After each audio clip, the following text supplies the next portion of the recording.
பிதா குமாரன் பரிசுத்தாவி நாமத்தினாலே ஆமென். அமர்வோம். மீண்டும் இந்த மாலை வேளைக்காக ஆண்டவருக்கு நன்றி சொல்லுவோம்.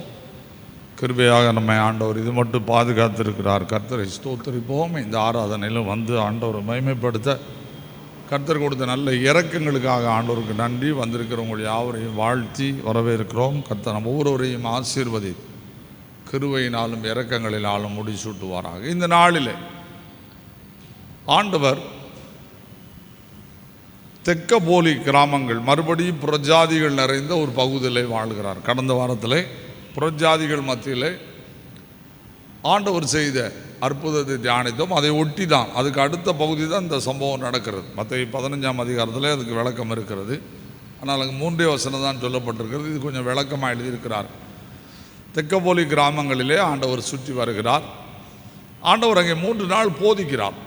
நான் சொன்னேன், 3 நாள் போதித்தார். போதித்து 7 அப்பங்களை கொண்டு சில மீன்களை கொண்டு ஆண்டவர் நினைச்சார், அற்புதங்களை செய்கிறார். இதை கேட்கிறார்கள் மக்கள். 3 நாள் உட்கார்ந்து தெக்கப்போலி கிராமத்தில் இருந்து என்ன செய்கிறாங்க, எல்லாரும் கேட்குறாங்க. கேட்டதனுடைய பின் விளைவு தான் இப்படிப்பட்ட சம்பவம் என்று சொல்லப்படுகிறது. நிதானிக்கவும் முடிகிறது. கேட்டப்பட்ட பின்புதான் இந்த சம்பவம் என்று சொல்லப்படுகிறது. நாம் அறிந்து கொள்ள வேண்டிய காரியம் என்ன என்றால், இப்படிப்பட்ட காரியங்களை ஆண்டவர் நிறைவேற்றுகிறார். இப்படிப்பட்ட காரியங்களை ஆண்டவர் நிறைவேற்றுவதற்கான காரணமான மனிதனுடைய முடியாத நிலையை, முடியாது என்ற நிலையை கடவுளால் முடியும் என்ற ஒரு நிலைக்கு நம்மை கொஞ்சம் கொஞ்சமாய் ஆண்டவர் தள்ளி கொண்டு போகிறார் என்ற தலைப்பில் இந்த நாளில் நான் இந்த பகுதியை தியானிக்க விரும்புகிறேன். நம்மால் முடியாது, நம்மால் முடியாது. முடியாதுன்னு எதெல்லாம் இருக்குன்னு நமக்கு தான் தெரியும். என்ன, நம்மால் எதெல்லாம் முடியாது. கடவுள் யார் என்பதை இந்த சில வசனத்தில் வந்து கற்றுக்கொள்ளணும்னா, இந்த குடும்பத்தாரை நீங்கள் எடுத்துக்கோங்க. இவனுக்கு என்ன வியாதி? காது கேட்கல. காது கேட்கறதுனால கொன்னை வாயின்னு சரியான வேர்ட்ஸ் அவன் என்ன செய்யலை. நீங்கள் கொன்னை வாயினோடனே கொக்கொன்னு அப்படின்னு இல்லை. அது அது அது கிடையாது. அது வந்து மந்த நாவு அல்லது திக்கு வாயன் அப்படின்னு சொல்கிறது. மந்த நாவு அல்லது திக்கு வாயன்னு சொல்கிறது அது மோசேக்கு இருந்துச்சு. புரியுதா? ஒரு வார்த்தையை சொல்கிறதுக்கு என்ன செய்வாங்க, இப்போ தண்ணீர்னு சொல்லணும்னா தன்னு சொல்லிக்கிட்டே இருப்பாங்க. அந்த வேர்ட்ஸ் வர்ற வரைக்கும் அந்த தேலை ஓடிக்கிட்டு இருக்கும். அது வெறும் கொன்னை வாய் நாய் உடையவன், அதாவது திக்கு நாவு மந்த நாவு. புரியுதா? இங்கே இது என்னவாவு? கொன்னைன்னு என்ன வார்த்தை? சரியாய் புரியாத வார்த்தைகள். காது கேட்கல, காது கேட்கல. அதனால அவனுக்கு என்ன தெரியாது? வேர்ட்ஸஸ் தெரியாது. புரியுதா? வேர்ட்ஸஸ். காது கேட்காதவனுக்கு என்ன தெரியாது? நம்ம பேசுகிற ஒரு வார்த்தையும் உள்ளே இருக்காது, உள்ளே இருக்கவே இருக்காது. அதனால் பேசும்போது எப்படி பேசுவான்? கொன்னி பேசுவான். புரியுதா? நம்மளை மாதிரி சரளமாக என்ன செய்ய முடியாது, பேச முடியாது. அதை தான் இதில் எழுதியிருக்கு. புரியுதா? இப்போ இது எவ்வளோ நாளாக இருந்துச்சு அப்படின்னா நான் உருட்டி பார்த்தேன். இவனுக்கு எத்தனை வயசு அது ஒன்றுமே அங்கே இல்லை. உருட்டி பார்த்துட்டேன், ஒன்றும் கிடைக்கல. சரி, இது எத்தனை வயசாகவும் இருந்துட்டு போட்டு, இத்தனை வயசு வரைக்கும் இந்த மனிதனை பற்றி என்ன மைண்டில் வச்சுருப்பாங்க? இவன் நிலமை கடைசி வரைக்கும் இதுதான், இவன் நிலமை கடைசி வரைக்கும் இதுதான். ஒரு முடிவுக்கு வந்துடுறாங்க. என்ன முடிவு? இப்படி இயேசு வருவார், பிரசங்கம் பண்ணுவார், நம்ம அவர்கிட்ட கொண்டு இவனை வைப்போம், அவர் அற்புதம் செய்வார். இது எதாவது நினச்சிருப்பாங்கன்னு நினைக்கலாம். ஆண்டவரை பற்றி யோபு சொல்லும்போது சொல்கிறான், ஆராய்ந்து முடியாத காரியத்தையும் சொல்லுங்க, எண்ணி முடியாதன்னா 2 விளக்கம் இருக்குது. எண்ணி முடியாதுக்கு 2 விளக்கம் என்னதெல்லாம் சொல்லுங்க பார்ப்போம். எண்ணி முடியாதுன்னா தமிழில் 2 விளக்கம் இருக்குது. என்னதெல்லாம்? சிந்திக்க முடியாதது அப்படின்னு சொல்கிறது. இன்னொன்று எண்ணவே முடியாது. எத்தனை அற்புதத்தை தான் என்ன, புரியுதா? எண்ணவே முடியாது. இங்கே நடந்தது என்னது? சிந்திக்க முடியாத அற்புதம். இது நினச்சே பார்க்கல குடும்பத்துக்காரங்க, அவங்க நினச்சே பார்க்கல இப்படி ஒரு அற்புதம் நடக்கும்னு நினச்சே பார்க்கல. சாதாரணமாக ஒரு சம்பவம் நடக்கு, சாதாரணமாக நடக்கு. இப்போ நீங்கள் பார்த்தீங்கன்னா முடியாத காரியத்தை கடவுள் ஒரு மனிதனுக்கு செய்ய வேண்டுமானால் அந்த காரியத்தை செய்து முடிப்பதற்கு தேவன் அவனை தன்னண்டை நடத்துகிற பாதை என்பது நமக்கு புரியவே புரியாது. நம்ம நினச்சிருவோம் அதெல்லாம் நடக்காதுங்க, முடிஞ்சு போச்சு, க்ளோஸ், இதுக்கு மேலே எந்த புண்ணியமும் இல்லை. ஒரு மனிதன் எழுதுகிறான், கடவுள் மனிதனை உற்று நோக்கும் இடம் இதுதான் அப்படிங்கிறான். நம்ப முடியுதா? கடவுள் மனிதனை உற்று நோக்கும் இடம். நடு ரோட்டில் நின்றுக்கிட்டு ஐயோ எங்கே போகணுன்னு எனக்கு தெரியலையே, நடுராத்திரி ஆயிட்டு பாதையும் தெரியலையே, தெருவில் ஒருத்தனையும் காணலையே, கடவுளே இப்படி சொல்கிறோம்ல, சொல்கிறோமா சொல்லலையா? அப்போ கடவுள் ஒரு மனிதனை கூட்டு வந்து அற்புதம் செய்துட்டு போயிடுவாராம். ஏன் இந்த அற்புதம் நடந்துச்சு? ஏன் இந்த அற்புதம் நடந்துச்சு? முடியல. ஒருத்தன் நம்மளை நோக்கி கூப்பிடுறான், இவனுக்கு ஏன் ஹெல்ப் இல்லாமல் வேற எந்த உதவியும் இவனுக்கு உதவாது, எந்த உதவியும் உதவாது. நான் போய் ஹெல்ப் பண்ணாதான் இந்த ஆளுக்கு விடுதலை அப்படிங்கிற நிலைமைக்கு நம்மை ஆண்டவர் வழி நடத்துவார். நம்மை நடத்தி கொண்டு போகிற பாதை என்று சொல்லப்படுகிறது. இதுக்கு இருக்கிற நான் இதை தான் தியானிச்சு, இதில் என்ன பிரசங்கம் பண்ண போகிறேன்லாம் ரொம்ப யோசிக்கலை. நம்மை தேவனுடைய பாதைக்கு வழி நடத்தி கொண்டு போகிற சூழல், நம்பிக்கையற்று போகிற நிலை. நிறையா நேரம் நம்ம நம்பிக்கையற்று போவோம். சரி ரைட், குடும்பத்தாருக்கு நம்பிக்கை ஏற்று போச்சு, அவனுக்கு நம்பிக்கை இருந்திருக்குமா?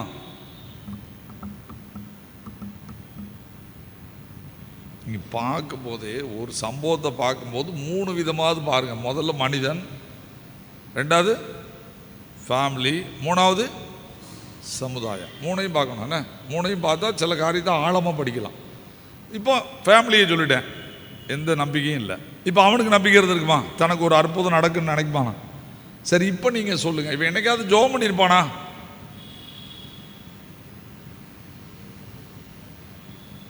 அதெல்லாம் எங்களுக்கு என்ன நேரம் இருக்குது, அதுதான் நம்ம யோசிக்கணும். எங்க ஜெபம் பண்ணியிருப்பானா? சத்தமே வரமாட்டேங்க.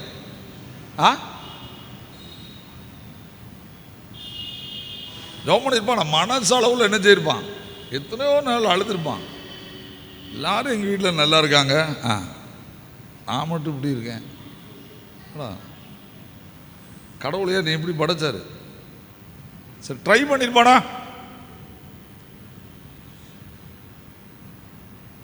விடுதலை வர்றதுக்கு, இதிலிருந்து வெளியே வர்றதுக்கு ட்ரை பண்ணியிருப்பானா? முயற்சி பண்ணியிருப்பானா? பண்ணியிருக்க மாட்டானா? முயற்சி பண்ணாத மனிதர்களே கிடையாது. தங்கள் குறைகளில் இயேசு கிறிஸ்து இருந்த காலத்தில் அநேகரை ரட்சிக்கவில்லை, எல்லாரையும் ரட்சிக்கவில்லை. ஆண்டவர் சிலரை மட்டும் வேதத்தில் எழுதி வைத்திருக்கிறார். எத்தனையோ குருடர் இருந்தாங்க, எத்தனையோ செவிடர் இருந்தாங்க, எத்தனையோ மக்கள் இருந்தாங்க. லூக்கா எழுதின சுவிசேஷம் 4ஆம் அதிகாரம். எல்லாரும் அப்படி இல்லைங்கிறத வச்சு நான் சொல்கிறேன் பாருங்க. வாசிங்க 25, 26, 27.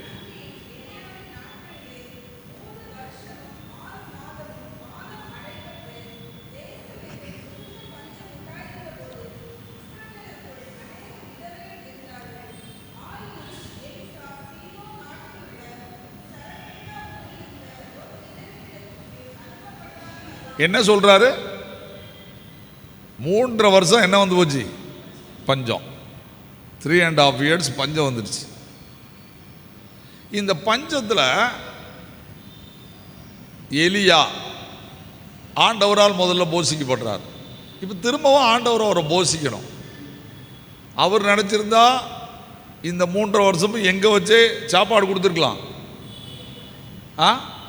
கேரி தாட்டங்கட்டில் வச்சு சாப்பாடு கொடுத்துருக்கலாம், தண்ணியை வற்றி போகாமல் பண்ணியிருக்கலாம், இல்லைன்னா ஒரு நீர் ஊற்ற தோண்ட செய்து என்ன செய்திருக்கலாம், தண்ணி கொடுத்துருக்கலாம். அவர் அதை பண்ணலை. கடவுள் கால்குலேட் பண்ணி வச்சுருந்தாராம். ஒருத்தர் எழுதுகிறார் இதற்கு விளக்கம், கால்குலேஷன் பண்ணி வச்சுருக்காராம்.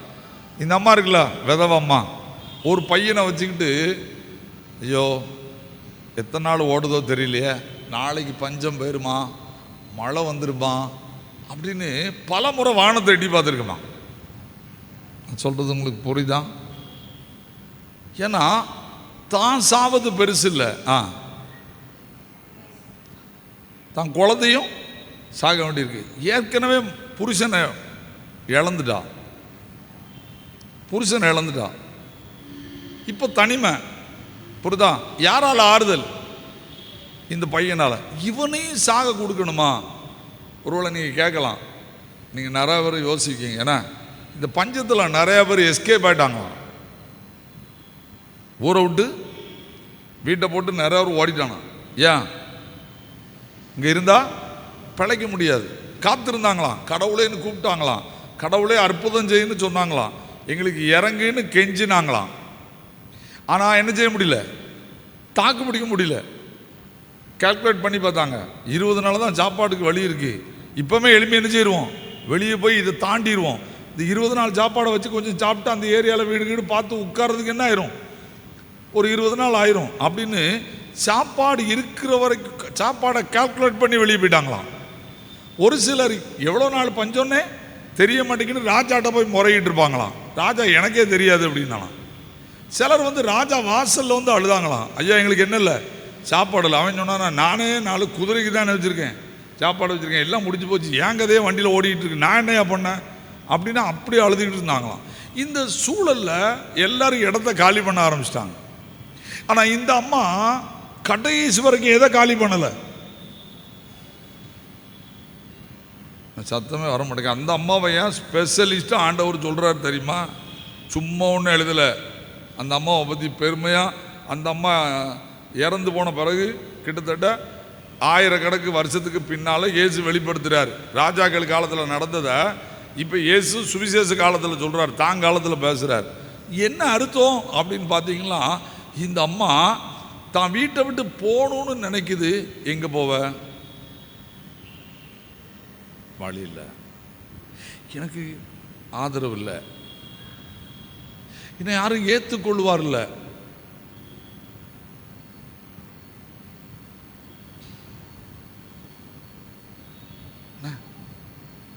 கடவுள் இவ்வளோ வழி நடத்தினாலாம். என்ன தெரியுமா, நான் உனக்கு உதவி செய்ய வேண்டியது இருக்கு,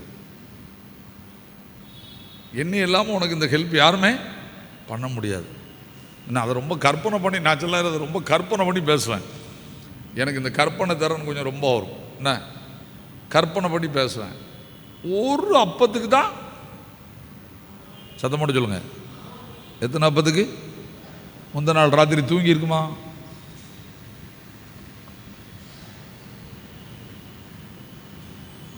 நீங்கள் இப்படிலாம் பைபிளை தியானிச்சுன்னா அழுக தன்னால் வந்துடும், ஸ்தோத்திரம் வாயில் தன்னால் வந்துடும்.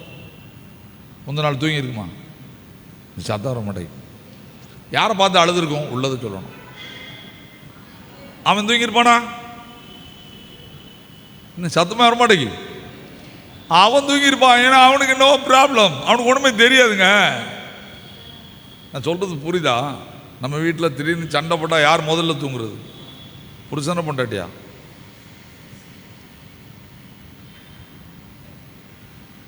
என்ன சத்தமே வர மாட்டேங்குது.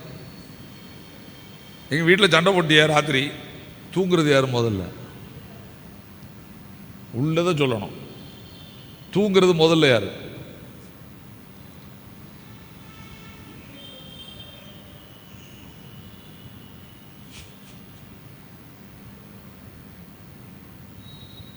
யார் பிரச்சனை இல்லாத ஆளோ அந்த ஆள் தூங்கிடும். யாரால பிரச்சனையோ அந்த ஆள் புருஷ முகத்தை பார்க்கும், புருஷ பெஞ்சாதி முகத்தை பார்த்து இப்படி தூங்குதால, கவலையே இல்லையா இவ்வளோ ஏச்சி ஏசுனா, அப்பமா அறிவில்லாம் நீ தானே ஏசுனா, அவனை ஏசுனா, ஏசுனா உனக்கு என்ன வராது? என்ன சத்தமாக வர மாட்டேங்கி? ஏசன உனக்கு தான் தூக்கம் வராது. ஏச்சிப்பட்டால் என்ன நினைச்சிருக்கோம்? நிம்மதியாக தூங்கியாவது செய்வோம். நான் சொல்றது புரியுதா? பாதிக்கப்பட்டவங்க தூங்கிடுவாங்க, சில இடத்துல பாதிக்கப்பட்டவங்களும் தூங்க மாட்டாங்க.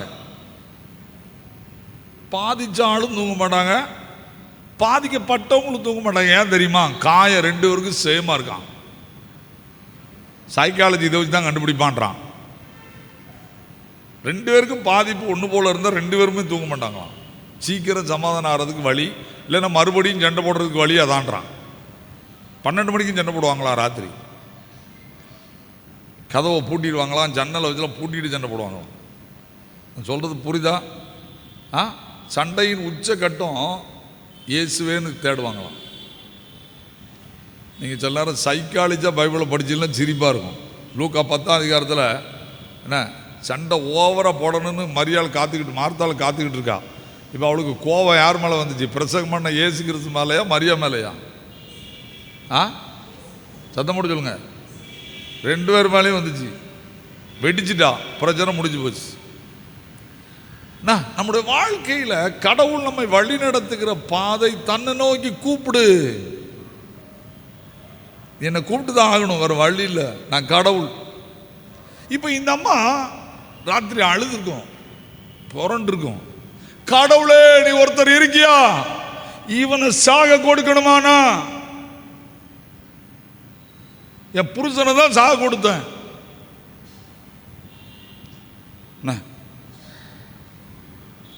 என் புருஷனை சாக கொடுத்துட்டேன்.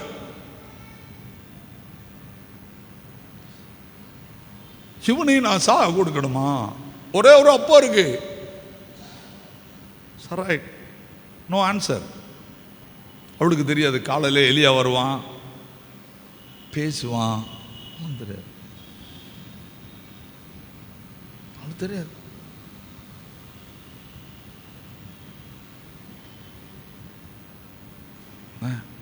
ஒண்ணுமே தெரியாது. அவள் அழுதுகிட்டே தான் இருந்திருக்கா. எப்போ தூங்குனா தெரியாது.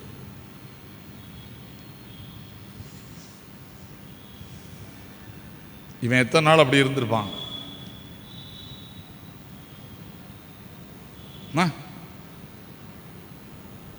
ஆண்டவர் யார் பக்கம் போனாரு?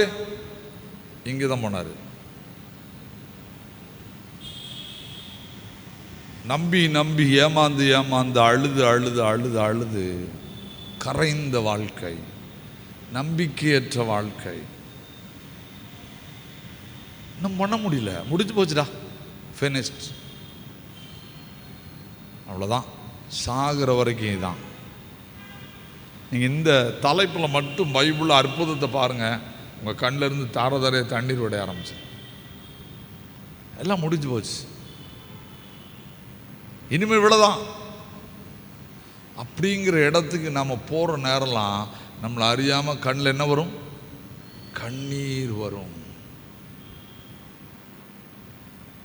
என்ன பண்ணனே தெரியாது, என்ன பண்ணனே தெரியாது. என்ன ஆனால் என்ன செய்யணும் தெரியுமா? நம்மளே அறியாமல் சொல்லுவோம், கடவுளே. இயேசுன்னு கூட சொல்ல மாட்டோம். அல்லது பெருமூச்சு, பார்த்துக்கலாம், அவ்வளோதான், முடிஞ்சு. ரோமரில் அதெல்லாம் சொல்லியிருக்கிறார், 8ஆம் அதிகாரம் நினைக்கிறேன். நம்முடைய பெருமூச்சுகளை ஜெபமாக ஏற்றுக்கொள்ளுகிற ஆண்டவர் என்ன? ஆவியானவர் தாமே வாக்கு கடங்காத பெருமூச்சுகளோடு இயேசு கிறிஸ்துவே வாயை திறந்து ஜெபம் பண்ண முடியாமல் பெருமூச்சு விட்டார். இந்த இடத்துல வருது, அதுக்கு நான் பின்னால் வழக்கம் சொல்கிறேன். நம்முடைய பெருமூச்சுகள் நிறைய நேரம் பிரேயராக தான் முடியும். ஏன்னா நம்பிக்கை முடிஞ்சு போச்சுங்க. வாயை திறந்து பேசி இயேசுவேன்னு சொல்லி இனிமேல் என்ன பிரயோஜனம்? அவரை கூப்பிட்டதுனால எனக்கு இனிமேல் என்ன புண்ணியம்? ஒன்றுமே கிடையாது, முடிஞ்சு போச்சுங்க. நல்லா புரிஞ்சுக்கோங்க, என்ன இதுதான் உண்மை. அமலியா சார்லஸ் அந்த அக்காவுடைய அம்மாட்டா அன்றைக்கி பேசிக்கிட்டு இருந்தேன். ஏற்கனவே இதை ஒரு நாள் லேசாக சொன்னேன். அவங்க கோயம்புத்தூரில் அவங்க கணவன் ரொம்ப சோமலாமல் படுத்திருக்காங்க. திருவிருந்து ஆராதனைக்கு போக முடியல. கீழே கணவனுக்கு வேலையை முடிச்சுட்டு அன்றைக்கி திருவிருந்து ஆராதனை சர்ச்சில். இவங்க மாடியில் அவங்க ஜெப இடத்துல போய் முழங்கால் போட்டு அழுது ஜெபம் பண்ணுறாங்க. அப்படி ஜெபம் பண்ணும்போது அவங்க, ஆண்டவரே என்னால் திருவிருந்துக்கு போக முடியல, கணவனை நான் பார்க்க வேண்டியிருக்கு, இந்த பொறுப்பு எனக்கு ரொம்ப முக்கியமாக இருக்குது அப்படின்னு சொல்லிட்டு என்ன பண்ணாங்களாம், முழங்கால் நின்று, நீர் இப்போது எனக்கு தருகிற அப்பத்துக்காக ஸ்தோத்திரம், இப்போது நீ எனக்கு தருகிற உம்முடைய இரத்தத்துக்காக ஸ்தோத்திரம்ட்டு இப்படி குடிச்சிட்டு அப்படியே வந்துட்டாங்களாம். ஒன்றும் இல்லை, கீழே வந்து உட்கார்ந்துருக்காங்களாம். கதவு தட்டப்படுற சத்தம் கேட்குதான். யாருன்னு போய் கதவை திறந்தா குருவானவர் கோயில்குட்டியாரை கூட்டிட்டு அப்பமும் திராட்சரசமும் கொண்டு வந்திருக்காராம். ஐயா, உங்களுக்கு யார் சொன்னா? ஆல்டரில் நான் எல்லாத்தையும் முடிச்சிட்டேன், எல்லாருக்கும் அப்பம் திராட்சரசம் கொடுத்துட்டேன், கொடுத்து முடிச்சுட்டு கொண்டு ஆல்டரில் கொண்டு எல்லாத்தையும் வைக்க போகும்போது ஆண்டவர் சொன்னார், உங்கள் வீட்டுக்கு போக சொல்லி. பெருமூச்சின் விடுதலை.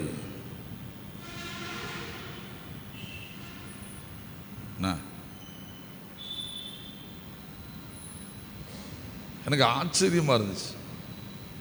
ஆண்டவர் என்னை உங்க வீட்டுக்கு வர சொன்னாருமா.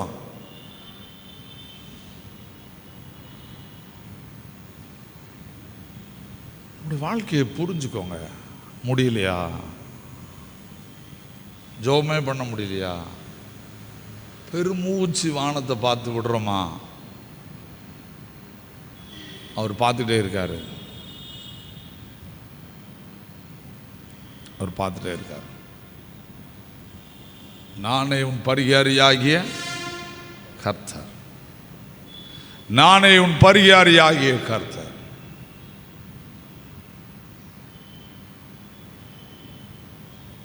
இந்த பெருமூச்சை எத்தனை நாள் இந்த வாய் தெரியாத தம்பி விட்டான்னு எனக்கு தெரியாது, அவங்க குடும்பம் விட்டுச்சுன்னு எனக்கு தெரியாது. கண்ணீரின் பள்ளத்தாக்கை. சங்கீதம் 84, சங்கீதம் 84 எடுங்க. ஆலய பிரதிஷ்டையோடு அந்த சங்கீதங்களை வாசிப்போம். சங்கீதங்களின் புஸ்தகம் 84ஆம் சங்கீதம். பெருமூச்சியின் அனுபவத்தை தான் சங்கீதக்காரனாகிய தாவீது இந்த சங்கீதத்தில் எழுதுகிறார். புரியுதா? எஸ்ரா எழுதுகிறார். இந்த சங்கீதம் எழுதுனது எஸ்ரா, தாவீது அல்ல. வாசிங்க பார்ப்போம். 6ஆம் வசனம். என்னது? ஆளுகையின் பள்ளத்தாக்கு. பள்ளத்தாக்குனா 2 மலைகளுக்கு அப்படி இடையில வரக்கூடிய கேப். இந்த பக்கம் உயரமாக இருக்கும், இந்த பக்கம் மத்தியில் தண்ணி ஓடும், அதுதான் பள்ளத்தாக்கு. புரியுதா? இப்போ என்ன பள்ளத்தாக்கு? அதுக்கு என்ன வழக்கம் பள்ளத்தாக்குன்னு போட்டிருக்காங்க தெரியுமா? இங்கேயும் ஏற முடியாது, இங்கேயும் ஏற முடியாது. ஆனால் இதில் தான் போகணும், இந்த பள்ளத்தாக்கில் தான் போகணும். ஆனால் இந்த பள்ளத்தாக்கில் மழை பெஞ்சிச்சு, பிடிக்க எந்த இடமும் கிடைக்காது. தூக்கி கொண்டு போய் இவனை எங்கே கொல்லுன்னே தெரியாது. ஆனால் ஆண்டவர் அங்கே என்ன எழுதுறார்? தாவீது என்ன எழுதுறான்? சர்ச் உனக்கு ஒரு புகலிடம்னு சொல்லி கொண்டு, எஸ்ரா சர்ச் ஒரு புகலிடம்னு கொண்டு வரான். சர்ச் ஒரு புகலிடம்னு கொண்டு வரான். ஆலயத்தை பிரதிஷ்டை செய்யும் போது இந்த சங்கீதத்தை எழுதுறான்னு சொல்றாங்க. சர்ச் ஒரு புகலிடம். எப்படிப்பட்ட புகலிடம்? அழுது அழுது முடிச்சிட்டேன், அழுகையின் பள்ளத்தாக்கை கடந்து வருகிறேன். அதை எப்படி நடத்துறேன்? உருவ நடந்துன்னா என்ன அர்த்தம்? உருவ குத்தி போட்டார்கள்னு இருக்கு. உருவ குத்தி போட்டார்கள் என்ன அர்த்தம்? உள்ள நமக்கு விருப்பம் இல்லாமல் குத்துறதுக்கு பேர் தான் உருவ குத்துறது. உருவ நடந்து, என்னால் விரும்பி நான் நடக்கலை. அழுகையின் பள்ளத்தாக்கை உருவ நடந்து அதை நீரூற்றாக்கி கொள்ளுகிறார்கள். சத்தமோடு சொல்லுங்க. மழையும் குளங்களை நிரப்பும். அதுல என்ன விளக்கம் இருக்கு? நீரூற்றுனா என்னன்னு தெரியுமா? பள்ளத்தாக்கில் நடந்து போறீங்க, தண்ணி இல்லை, ஆனால் தோண்டினா என்ன வரும் சொல்லுங்க? தண்ணி வரும். நடந்து போகும்போது குடிக்கிறதுக்கு நீரூட்டில் தண்ணி கிடைக்கும். மழை பெய்யும் போது நீரூற்றை மட்டும் மழை நிரப்பாது, எதையும் நிரப்பிடும், குளங்களையும் நிரப்பிரும். கிருபை என்கிற மழை, தேவ பிரசன்னம் என்கிற பிரசன்னத்தின் மழை பெய்யும் போது நான் கொஞ்சோண்டு தோண்டி வச்ச தண்ணியில் என் ஊற்று எங்கே இருக்குன்னே தெரியாது. அந்த அளவுக்கு மழை குளங்களை நிரப்பும். அவர்கள் ஹலோ, நீங்கள் அழுதுனால உங்களுக்கு என்ன இல்லை? பலவீனத்தின் மேல் பலவீனம் அல்ல, பாடுகளின் மேல் பாடல்ல, பிரச்சனையின் மேல் பிரச்சனை இல்லை. என்ன? நம்பிக்கையற்ற வாழ்க்கையின் மேல் நம்பிக்கையற்ற வாழ்க்கை இல்லை. அழுதுட்டீங்களா? கண்ணீர் முடிஞ்சிட்டா? அழுது முடிச்சாச்சா? இனி பலனே இல்லையா? இனி அழுதும் புண்ணியம் இல்லைன்னு சொல்றோமா? அங்கதான் எழுதுறான், அழுது முடிச்சிட்டியா? நீ யார் தெரியுமா? பலவான். ஏன்? உன் அழுக உனக்கு நம்பிக்கை கொண்டு வரல, எனக்குள்ள உன்னை நோக்கி பார்க்கிற சிந்தையை கொண்டு வந்துட்டு. உன் அழுக உனக்கு அவநம்பிக்கையை கொண்டு வந்திருக்கு. அழுத முடிச்சிட்டேன் அப்படின்னு நீ சொல்லிக்கிட்டு இருக்க. உனக்கு அழுகை அவநம்பிக்கையை கொண்டு வந்திருக்கு. எனக்கு உன் அழுகை உன்னை நோக்கி பார்த்து நீ எதிர்பார்க்காத பூமியிலே ஒருவனும் உனக்கு செய்ய முடியாத ஒரு காரியத்தை செய்யும்படி என்னை தூண்டுகிறது. அப்படிப்பட்ட ஒருவர் தான் இந்த ஆலயத்தில் இருக்கிறார் என்று அந்த 84ஆம் சங்கீதத்தில் எழுதுறான்.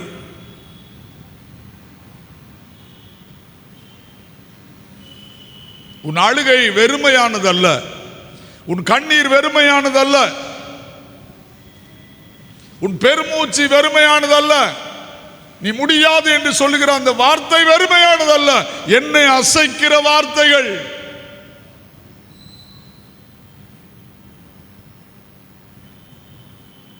அசைச்சிட்டுங்க அவரை.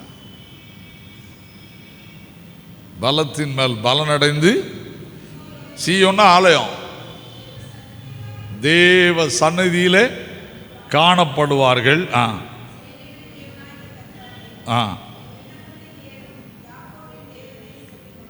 நல்லா புரிஞ்சுக்கோங்க. இப்போ யோசிங்க, அழுதுட்டே தான் கோயிலுக்கு வரமா? பெருமூச்சு தானா? நம்ம வழி இல்லையா?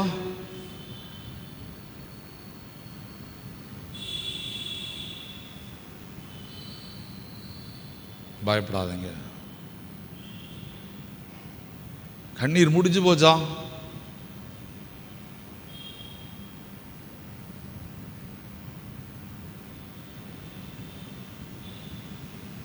இப்போ நீங்கள் ஒன்று நான் சொல்ல போகிறேன். இப்போ அந்த பையன் எனக்கு ஒரு ஏதாவது ஒரு காரியத்தை பேசணும்னு வச்சுக்கோங்க. போய் அம்மா அப்பாட்ட போய் பேச போகும்போது என்ன ஆகும்? இவன் சொல்கிறது அவங்களுக்கு விளங்காது, அவங்களால இவனுக்கு ரிப்பீட் பண்ண முடியாது. ஏன்னா இவனுக்கு என்னது சொல்லுங்க, அவங்க என்ன சொல்லியிருப்பாங்க? பாப்பாப்பா நீ என்ன சொல்கிறானே சொல்லுங்க, புரிய மாட்டேங்குன்னு சொல்லியிருப்பாங்க. அவன் என்ன செய்திருப்பான்? அம்மாவே நீ புரியலடா, எங்க அப்பாவே நீ புரியலையே. ஒரு சாதாரண பலவீனம், அப்பாவே புரியல. நான் சில நேரம் என் பேத்திக்கிட்டு இதை அனுபவிப்பேன். ஒட்டி வருவா, வாப்பா என்னடா, என்ன வேலை செய்தாலும் நான் அப்படியே போட்டுருவேன், எல்லாத்தையும் வச்சுட்டு என்னன்னு பிறத்தளம் போவேன். ஏன்? எனக்கு அண்டர்ஸ்டாண்ட் பண்ண முடியல, என்னால் அண்டர்ஸ்டாண்ட் பண்ணவே முடியல, பிறத்தாலும் போவேன். அங்கே பார்த்தீங்களா ஒரு அணில் கீழே விழுந்திருக்கும். அது நான் போகிற வரைக்கும் நிற்குமா? நிற்குமா? நிற்காது. என்ன ஆகும்? அது ஓடிடும். இவன் எதை தேடுவா? அணிலை தேடுவான். அப்புறம் நான் நின்று என்ன அணில் விழுந்துச்சும்பா.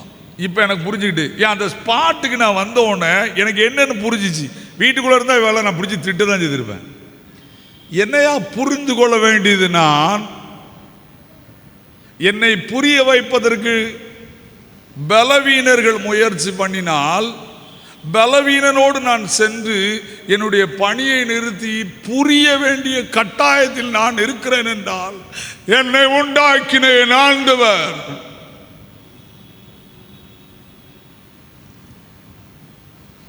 ஒரு உலக பிரகாரமான தகப்பனோ தாத்தாவோ என் பிள்ளை கண்ணீர் வடிக்க கூடாது, என்னுடைய பணி அல்ல, அவளை நான் திருப்திப்படுத்த வேண்டும் என்று எண்ணுவாரானால் என்னை உண்டாக்கின ஆண்டவர் இயேசு கிறிஸ்துவானவர் சிலுவையில் எனக்காக ஜீவன் கொடுத்து உயிர் தெழுந்தவர்.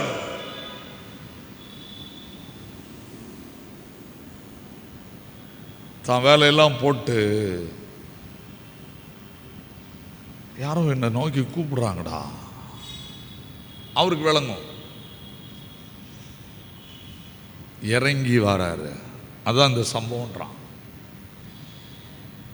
இறங்கி வராரு.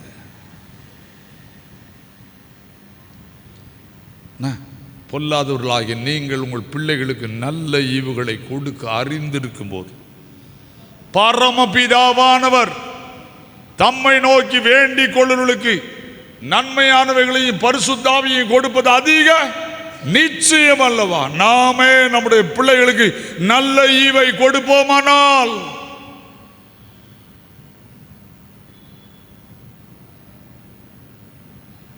இந்த ஆலயத்தில் உட்கார்ந்து கொண்டிருக்கிற நம்மளோடு இருக்கிற இயேசு கிறிஸ்து தகப்பனும் தாயும் உன்னை கைவிட்டாலும் சேர்த்து கொள்ளுகிறவர். ஒருவனை அவன் தாய் தேற்றுவது போல தேற்றுவேன். அன்பின் பூரணர், அன்புல குறைய கிடையாது. அன்பை பற்றி நீங்கள் படிக்கணும்னா அன்பின் பூரணர், அவர்கிட்ட உலகத்தில் வல்லமையில குறை இல்லை, எல்லாமே குறை இல்லை, ஒன்னே ஒன்றில் இன்னும் குறை இல்லாமல் இருக்கார். அதே தெரியுமா? அன்புல குறைவே இல்லையா. அதுக்கு ஒருத்தர் எழுதியிருக்கிறாரு, இயேசு கிறிஸ்து அன்பு பொங்கி வழிஞ்சிக்கிட்டே இருக்குதா, அதுதான்டா பரிசுத்த ஆவியானவர். ரோமர் 5:5 வாசிங்க.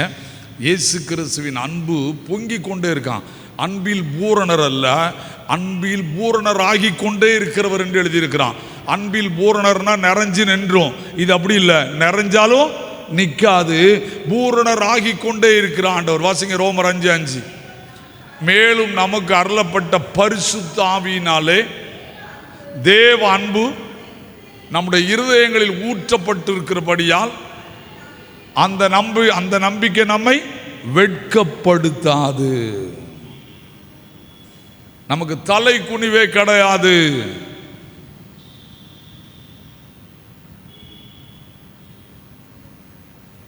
சாதாரண ஒரு சம்பவம் உள்ள படிச்சாதான் ஆழம் புரிதல.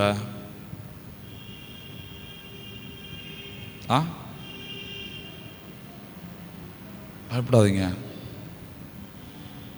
பயப்படாதீங்க. கைதட்டி ஒரு பாட்டு பாடுமா?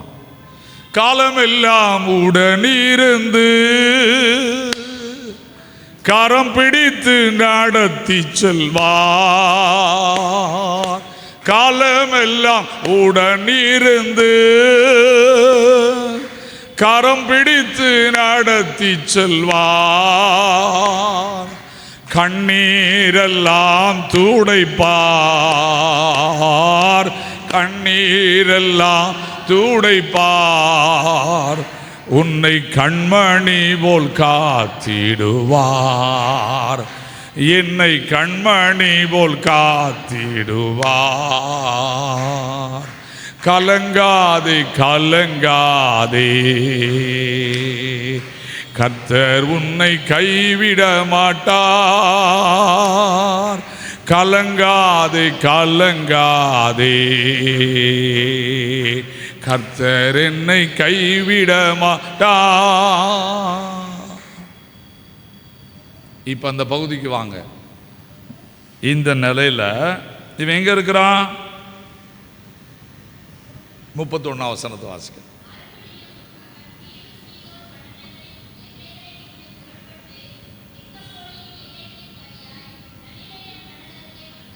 எங்க வந்தாரு?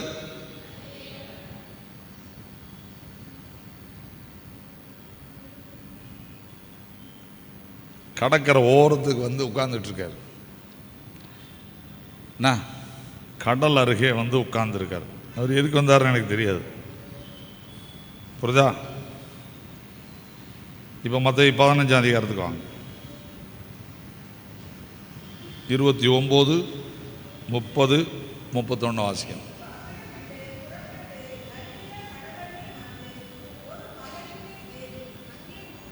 ஹலோ, அங்க கடற்கரைக்கு வந்தாருன்னு தான் இருக்கு. இங்க என்ன இருக்கு? கடல்ல. ரொம்ப டயர்டா இருந்திருப்பார் போல தெரியுதுண்ணே, ஓவர் டயர்டு. என்ன, யாருக்கும் டயர்டு வரலாம், அந்த இயேசுவுக்கு டயர்டு வராது பார்த்துக்குவோம். ஏன்னா உறங்காமலும், சத்தமோடு சொல்லணும், உறங்காமலும் இந்த உலகத்தில் தூங்கியும் வண்டி ஓட்டி தப்பிச்சு போகிறான்னா அது யார் தான்? நம்ம மட்டும்தான். டிரைவர் உறங்க மாட்டான், ஆனால் என்ன செய்வான் சொல்லுங்க? பார்த்துருக்கீங்களா? நான் முன்னால் நிறைய ட்ராவல் பண்ணியிருக்கேன்.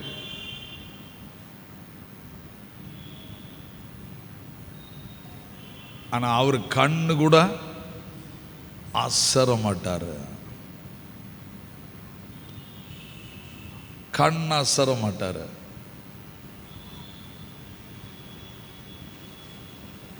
கண் அரசர மாட்டார். எனக்கு ரொம்ப பிடிச்ச ஒரு ஓமை என்ன தெரியுமா? நாம தூங்கினோம், சத்துரு கொண்டு களையை விதைச்சான்று. ஏசு தூங்கினாரா? சத்தமே வர மாட்டேங்குது.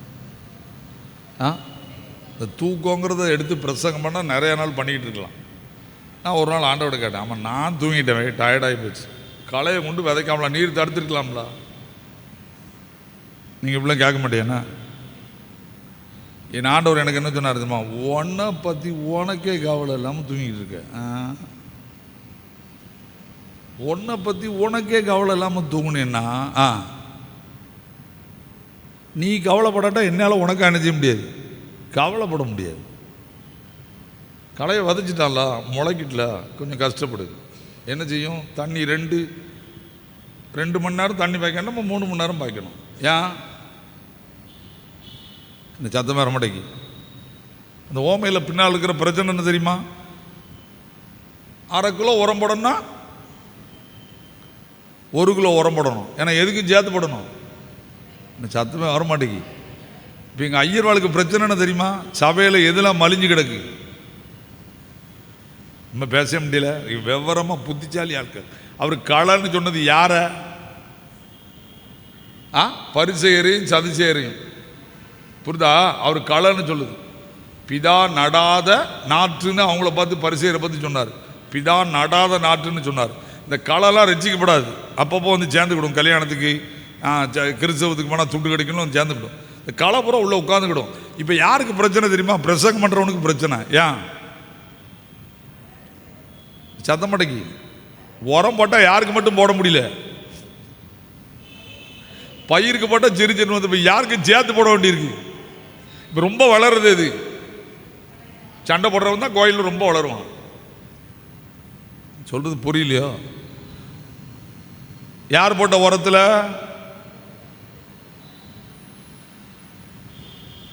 நான் ரொம்ப அழும்போது எனக்கு சில நேரம் இதை சொல்லி தருவார் ஆண்டவர்.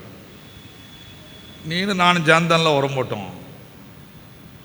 ஆனால் களை வந்ததுக்கு காரணம் என்ன? நீ தூங்கின தூக்கம் தானே. உனக்கு சபையில் ஏன் தூக்கம் வந்துச்சு? கொழுப்பு தானல. ஞாயிற்றுக்கிழமை உனக்கு தெரியுங்களா? ஒழுங்கா 3 மணிக்கு எழுப்புறேன், எழுப்பி நின்று ஜோம் பண்ணிட்டு கிழிச்சிருப்பேன்னா களை உள்ள வராது, எழுப்பி ஓடிப்பான்.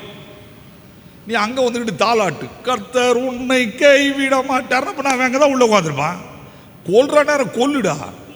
நான் சில நேரம் ரொம்ப அழுவேன். நீங்கள் நினைப்பீங்க நான் வேதத்தை வச்சு என் வாழ்க்கையை சில நேரம் அனுபவிச்சு அழுவேன். சொல்கிற நேரம் மரியாதை உபவாசம் போடு. 7 நாள் உட்காருனா உட்காரு, பசியாக தான் இருக்கும். சொந்தக்கார விட்டு கல்யாணம் வரத்தான் செய்யும், அதுக்கெல்லாம் நான் ஆன்சர் பண்ண முடியாது.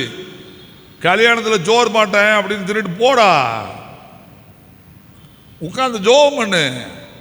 களை அப்பந்தான் வராது இல்லையா? நம்ம ஆள் எதை வீத்திட்டு போயிடுவான்? களையை வீசிட்டு போயிடுவான்.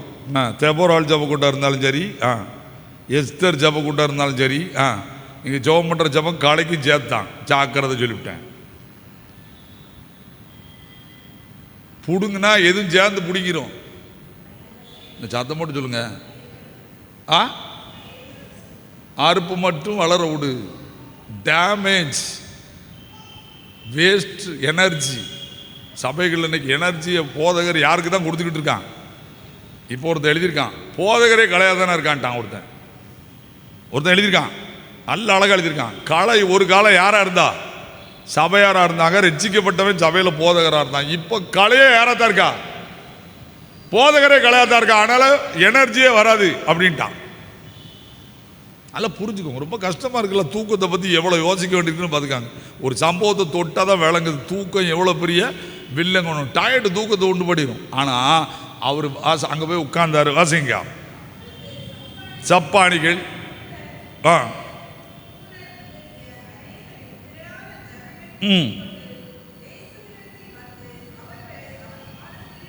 ஹலோ,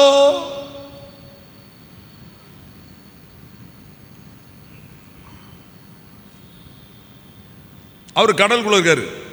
எங்க? கப்பலில் உட்கார்ந்துட்டு இருக்காரு, அல்லது வெளியே போட்டு நினைச்சான்னு எனக்கு தெரியாது. அவர் முன்னால் வரிசையே உட்கார வச்சுட்டாங்க. அதில் ஒரு ஆள் தான் யார்?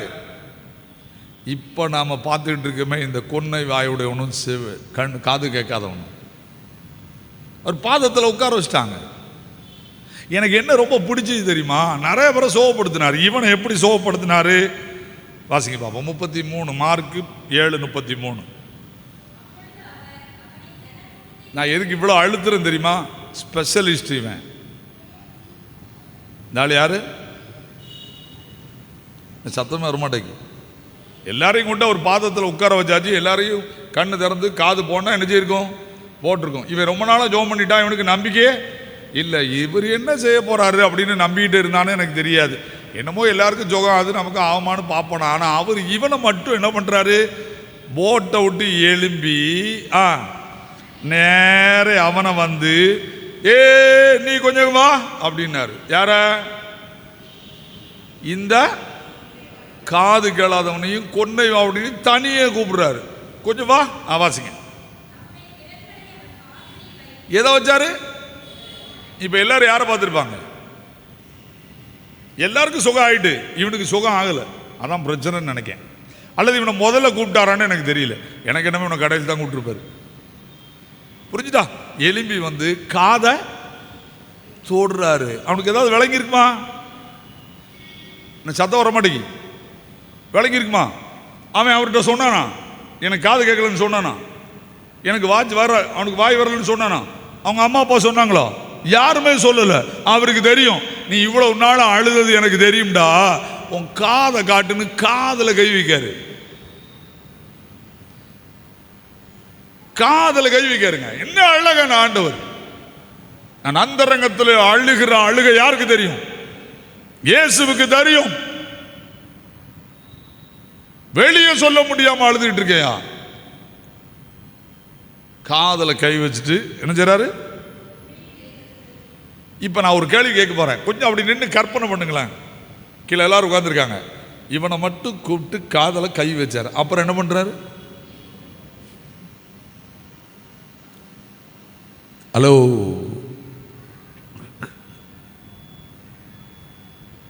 இது நடந்தது உண்மையான பார்த்தேன். உண்மைன்னு எல்லா விளக்க உரையிலும் போட்டிருக்கான். இதுக்கு அந்த யோவான 9ஆம் அதிகாரத்தையும் டச் பண்ணியிருக்காங்க. உமிழ்ந்து அவனை போய் அந்த சேர் உண்டாக்கி அதை இதையும் ஒன்றாக்கியிருக்காங்க. அவருடைய எச்சில்லையும் வல்லம் இருந்ததுங்கிறத கமாண்ட்ரி ஒத்துருக்கு. என்ன நான் சொல்றது புரியுதா? இந்த சத்தம் வரமாட்டேங்கி. குளிச்சிருப்பானான்னு எனக்கு தெரியாது, செண்டு போட்டு வந்திருப்பானான்னு எனக்கு தெரியாது. நான் சொல்கிறது புரியுதா? அழகான ட்ரெஸ் போட்டிருப்பானான்னு எனக்கு தெரியாது. அவன் நார்னானோ செண்டு போட்டு அழகாக இருந்தானோ என் ஆண்டவருக்கு அதெல்லாம் தெரியாதுடா. நீ ஒரு மனிதன் என் மகன், நீ ஒரு மனிதன் என் மகன். பன்னி கூட்டத்தில் வேலை பார்த்து வந்தவனையும் நான் கெட்டி பிடிச்சி தான் பழக்கமே தவிர எனக்கு நீ வந்து அசிங்கமானவன்லாம் இல்லைடா. ரொம்ப பிடிச்சது எனக்கு. ரொம்ப உமிழ்ந்து இப்போ ஹலோ கொஞ்சம் பைபிளை நிறுத்தி படிக்கணும். அற்புதம் எங்கே வேணும்? இங்கேயும் இங்கேயும்.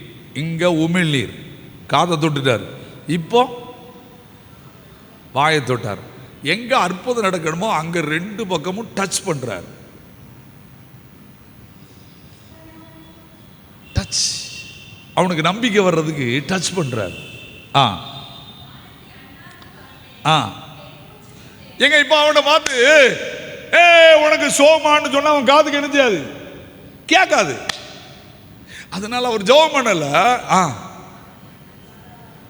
வாழத்தை அண்ணாந்து பார்த்து, பிதாவே,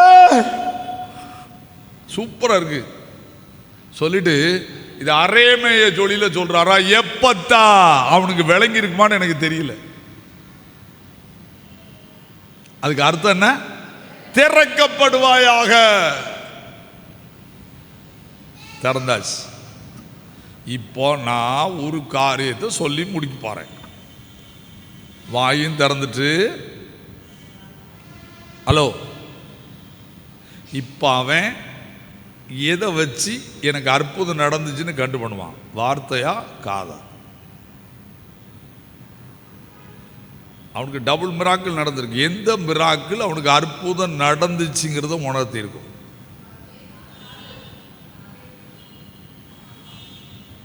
சத்தம் கப கப கப கப கப கபன்னு காதுல வருது இல்ல? இப்ப பேச ஆரம்பிச்சிட்டான். நான் சொல்றது புரியுதா? இத்தனை வருஷமா அவனுக்கு அரபிய மழை தெரியாது, இப்ப பேசுறான். கொன்னி கொன்னி பேசினவன் தெளிவாய் பேசுகிறான். ஆண்டவர் அவன்கிட்ட என்ன சொன்னார் தெரியுமா? கீழே படிச்சு பார்த்துக்கோங்கண்ணே. ஒருத்தட்டையும் போய் ஆண்டவர் அவன்கிட்ட முதல்ல நம்ம என்ன சொல்லியிருப்போம்? வா பிரதர் ஜோமண்டார்னு சொல்லு. நம்ம ஆள் புறம் கதை விட்டுருப்பான். நம்ம ஆள் வேலை என்ன? மைக்கு உடனே பிடிச்சிருவான். மதிவண்ணன் அப்படின்னு கூப்பிட்டுருவான். என்ன 2 மைக் வேணும் அப்படிமா. எதுக்கு எதுக்கு? பிரதர் ஜெபித்தார். பிரதர் பக்கத்தில் நிற்பார். பக்கத்தில் இன்னொருத்தன் 3வது காரன் ஒருத்தர் வருவான். அவன் யார் தெரியுமா? அவன் அசிஸ்டன்ட் பிரதர். இவர் பெரிய பிரதர், அவர் சின்ன பிரதர். இந்த சின்ன பிரதர் கேட்பார், உங்களுக்காக யார் ஜெபித்தார்? அவன் ஏசுன்னு சொன்னான்னு வைங்க. பிரதர் ஜெபம் பண்ணார். கூடுத்தாளி தெரியல நீங்களா? அவர் என்ன சொன்னார் தெரியுமா? ஒருத்தனுக்கும் சொல்லாத. அவன் இப்பதான் முதல்ல பேசியிருக்கான். ஹலோ, எனக்கு ரொம்ப பிடிச்சது என்ன தெரியுமா? அவன் மேல அவன் இப்பதான் முதல்ல பேசியிருக்கான். அதனால அவனுக்கு வேற ஒன்றும் தெரியாது. போற வழியில் எங்க அண்ணா இருக்காரு, அவரு சத்தம் போட்டு போனான். அங்க அவரால் வண்டி ஓட்ட முடியல. அந்த இயேசு உயிரோட தான் இருக்காரு. அவர் தான் இங்கே இருக்காரு.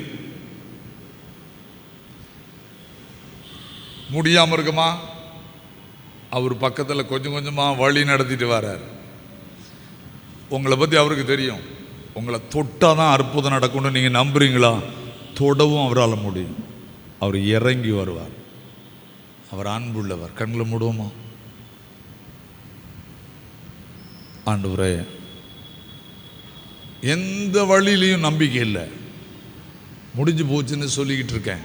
அப்படி இருக்கீங்களா? அந்த வார்த்தைகளை கேட்குற யாரா இருந்தாலும் சரி, எல்லாம் முடிஞ்சு போச்சு அப்படின்னு சொல்றீங்களா? உங்கள் ஆண்டவர் பக்கம் கொஞ்சம் கொஞ்சமாய் உங்கள் கண்ணீர் இழுத்து கொண்டு போகிறது. ஆண்டவர் உங்களண்ட நெருங்கி வருவதற்கு நம்முடைய கண்ணீர் அவரை இழுத்து வர ஆரம்பித்திருக்கிறது. புரிந்து கொள்ளாத வார்த்தையினால நீ போ, எனக்கு நீ சொல்லுவது புரியவில்லை என்று சொன்ன தாய் தகப்பனை விட்டு நீ சொல்லுவது புரியாவிட்டாலும் அந்த இடத்துக்கு வேலையெல்லாம் விட்டு எழுப்பி வந்து அற்புதம் செய்கிறவர். பிள்ளைகளால் வேதனையா, வியாபாரத்தில் பிரச்சனையா, குடும்பத்தில் பிரச்சனையா, படிப்பில் பிரச்சனையா,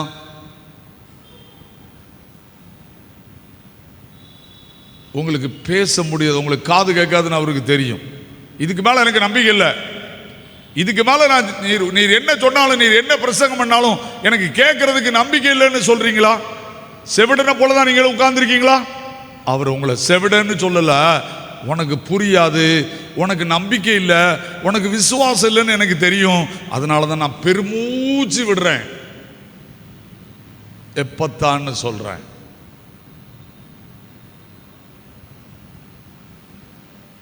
கிருபை நிறைந்த ஆண்டவரே, எவ்வளவாய் நேசிக்கிறீர் எங்களை. எங்களை விட நேசிப்பதற்கு வேறு நபர் உமக்கு இல்லை.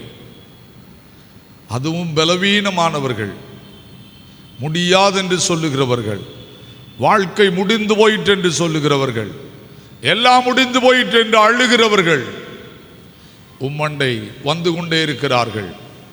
நீரும் எங்களண்டை வந்து கொண்டே இருக்கிறீர். எங்களை அணைத்துக் கொள்ளுகிற ஆண்டவர் ஒருவர் நீர். இந்த ராத்திரி அறிக்கை எடுக்கிறோம், ஸ்தோத்திரம் என்று சொல்லுகிறோம், ஸ்தோத்திரம் அல்லேலூயா என்று சொல்லுகிறோம். எங்களுக்கு பதில் தந்து கொண்டே இருக்கிறீர். சீக்கிரமாய் முடியாததை முடிய செய்கிற ஆண்டவர். எங்கள் குடும்பத்திலேயும் இந்த வார்த்தைகளை கேட்கிற எங்களுக்கும் நீர் அதிசயம் செய்வதற்காக ஸ்தோத்திரம். ஆசீர்வதியும். வந்திருக்கிற ஒவ்வொருவரையும், வார்த்தைகளை கேட்கிறவளையும் ஆசீர்வதியும். இயேசுவின் மூலம் ஜெபிக்கிறோம் பிதாவே, ஆமென்.